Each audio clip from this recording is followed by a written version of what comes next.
एवं इस आधार पर आवश्यक अकादमिक हस्तक्षेप किए गए। माधव जी, सबसे पहले तो आपको राज्यपाल पुरस्कार भी प्राप्त है। मैं आपको बहुत बहुत बधाई देता हूँ, धन्यवाद देता हूँ। सबसे महत्वपूर्ण अगर शिक्षा की गुणवत्ता को सुधारने का माध्यम है तो वो गुरु है, वो शिक्षक है, क्योंकि सीधा विद्यार्थियों से नाता शिक्षक का ही होता है।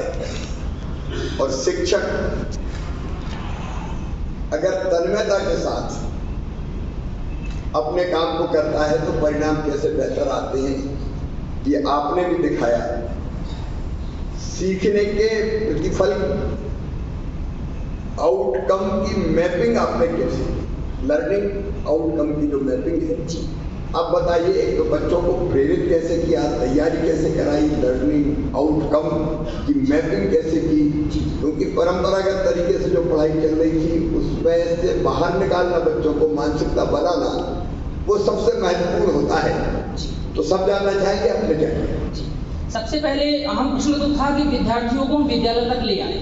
इसके लिए एसएमसी के साथ साथ जो जनप्रतिनिधि थे और स्थानीय समुदाय के वरिष्ठ लोग थे, उनका सहयोग लेके हम लोग पालकों के घर घर गए और पालकों ने जबरदस्त उत्साह दिखाया कि ये तय किया कि हम विद्यार्थियों को अतिरिक्त समय तक भी विद्यालय में बिठाएंगे। तो पहला लक्ष्य तो हमारा पूरा हो गया सर कि हम विद्यार्थियों को स्कूल तक ले आए। दूसरा, हम लोगों ने ये पहले टारगेट बनाया कि 2017 के वो लर्निंग आउटकम्स जिनमें हम औसत थे या औसत से कम थे, पहले हम उनको लिखा एक अपनी डायरी में। फिर वो लर्निंग आउटकम किन किन पाठ्यांशों से लिए गए हैं, उन पाठ्यांशों के साथ उनकी मैपिंग की कि ये वाला हिस्सा इस पाठ में आता है।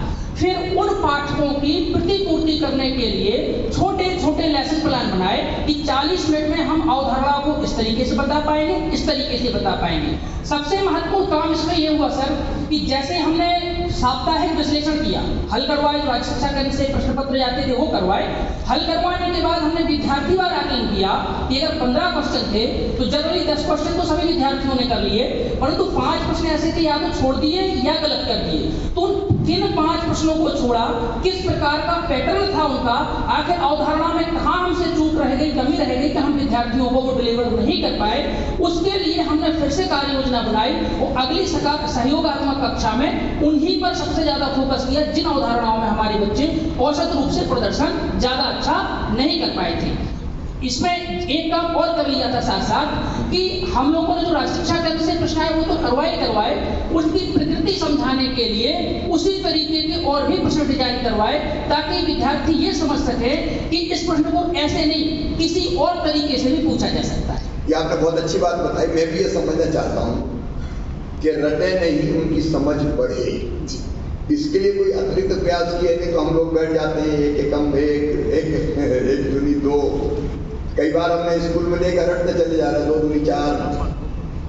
तो इस समझ बढ़े बजाय रटने के, इसके लिए कोई अतिरिक्त प्रयास किया गया? जी, तो सबसे पहले तो जब वो विश्लेषण किया तो निकल के आया कि औसतन ये 10 बच्चे ठीक है, इन 5 को और सहयोग की आवश्यकता है। तो समूह में हमने प्रश्न दे दिए कि इस प्रश्न को आप बताइए किस किस तरीके से और पूछा जा सकता है। तो जब ग्रुप बनाए और बच्चों ने कहा कि घर्षण को इस तरीके से और पूछा जा सकता है, इससे और पूछा जा सकता है, ये प्रश्न बच्चों ही से निकल के आया। और दूसरा काम ये किया कि जिन बच्चों का औसत अच्छा नहीं निकल पाया था साप्ताहिक मूल्यांकन में, उनके लिए पृथक से पेडागोजी मतलब शिक्षण प्रक्रिया बदल के नए तरीके से छोटे स्थानीय परिवेश से उदाहरण लेके उन्हीं के बीच में फिर से प्रदर्शित किया। और उसका प्रतिफल ये मिला कि जो लड़के हमारी मुख्य धारा से विद्यार्थी नहीं जुड़ पा रहे थे, कमजोर प्रदर्शन था, वो मुख्य धारा में आए और अगले जब फिर से पुनः टेस्ट किया उनका तो वो 14 और 15 प्रश्न हल कर पाने में समर्थ हो सके।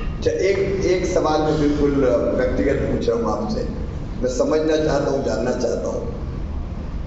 ये करते हुए एक शिक्षक, एक गुरुजी के नाते आपके मन में भाव क्या था? देखिए 2 भाव होते हैं। एक सरकारी नौकरी है, जैसे तैसे 10 से 5 टाइम काटना है और निकल जाना है, और एक अंदर का दूसरा भाव होता है कि मेरे ऊपर बड़ी जवाबदारी है नई पीढ़ी को तैयार करने की, क्योंकि वो देश का भाग्य और भविष्य वो पीढ़ी बनाएगी। तो एक अध्यापक और एक शिक्षक के नाते मैं आपके मन के भाव क्या थे ये जानना चाहता हूँ, और पूरे प्रदेश को भी मैं बताना चाहता हूँ कि आपके मन में भाव क्या थे, कैसे आपने संभव किया। तो इसका सिर्फ एक ही निवेदन करूंगा सर कि हम हम लोग जब रविवार को अवकाश के दिन भी रहे, तब भी हमारी उपस्थिति केवल बता दिया था कल स्कूल खुला है 100% हो जाती थी, पूरे बच्चे आ जाते थे। हमें समय का कभी पता ही नहीं लगा कि कितना टाइम हो गया। साथ ही साथ जब हम लोग निकलते थे तो बच्चे हम लोगों को खींच लेते थे कि ये प्रश्न और बता दो। हम लोग वहां से स्कूल बंद करने के बाद निकल रहे तो मोहल्ले में हमारे बच्चों के बीच में कोई दीवार थी नहीं, बच्चा घर भी पूछ ले, रास्ते में पूछ ले, कहीं पूछ ले, तो बड़ा आनंद प्राप्त होता था जब बच्चों के साथ बात करते थे।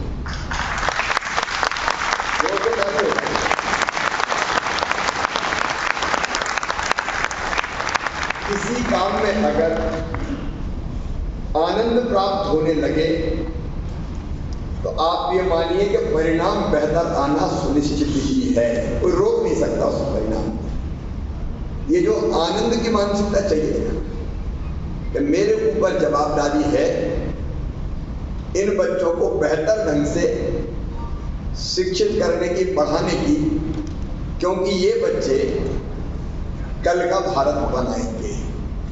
और इसमें तन्मयता और आनंद अगर आने लगे, और ऐसे शिक्षक हमारे पास जो कहते हैं मुझे आनंद की अनुभूति होती है, ऐसे सभी शिक्षकों को मैं शीश झुका के प्रणाम करता हूँ। या 2 बड़े त्योहार है, दशहरा दिवाली, उस समय भी नहीं लगा कि इस समय तो छुट्टी मना लें। नहीं, हम लोगों का दशहरा दिवाली स्कूल में ही मन गया, क्योंकि घर में तो 5-6 लोग मिल पाते थे, स्कूल में तो सैकड़ों बच्चे हो जाते थे, तो वहां भी उत्साह था। दिवाली भी स्कूल में मनाई। एक शिक्षक अगर चाहे तो सारे विद्यालय को बदल सकता है। हम लोग सुन रहे थे माधव जी को, मैं मेरा भी अनुभव आपको बताता हूँ। मुझे पढ़ाया, मैं सरकारी स्कूल में पढ़ा, 8वीं तक सरकारी में पढ़ा, फिर तो सरकारी का मॉडल स्कूल जो दादर गोपीनगर में माध्यमिक शिक्षा मंडल द्वारा संचालित, तो किसी पब्लिक स्कूल में नहीं गया। और जैत में मैं अपने गांव में पढ़ा तो हाथ में फट्टा लेके जाता था बैठने के लिए। एक हाथ में फट्टा रहता था, बोरी वो टाटली रहती थी ना, और वो फट्टा काय का रहता था, जो खाली बोरा बोरी रहते थे वो दे देते थे, तो वो पकड़ के एक हाथ में ले जाते थे, क्योंकि वहाँ उस जमाने में टाट पट्टी नहीं हुआ करती थी बैठने के लिए, और एक में बस्ता होता था। और जब जाते थे तो सबसे पहले हम, जो हमारे शिक्षक थे रतन चंद जैन जी, जिनको हम गुरु मानते थे, उनके चरणों पे हम अपना सिर रख के कहते थे प्रणाम गुरु जी, और अपना फंदा रख के और उनको बैठ जाते थे। मैं जो कुछ हूँ, और मैं सब बच्चों को भी बताना चाहता हूँ, अगर मुझे बनाने का श्रेय माता पिता के साथ सबसे ज्यादा है तो मेरे गुरु श्री रतन चंद जैन जी को है। एक शिक्षक माधव जी, मैं आपका बहुत हृदय से अभिनंदन करता हूँ, आपको बधाई देता हूँ। इसी समर्पित भाव से पढ़ा के आप कई ऐसे लोग तैयार कर सकते हैं जो दुनिया में भारत का नाम रोशन कर सकते हैं। आपको बहुत बहुत बधाई।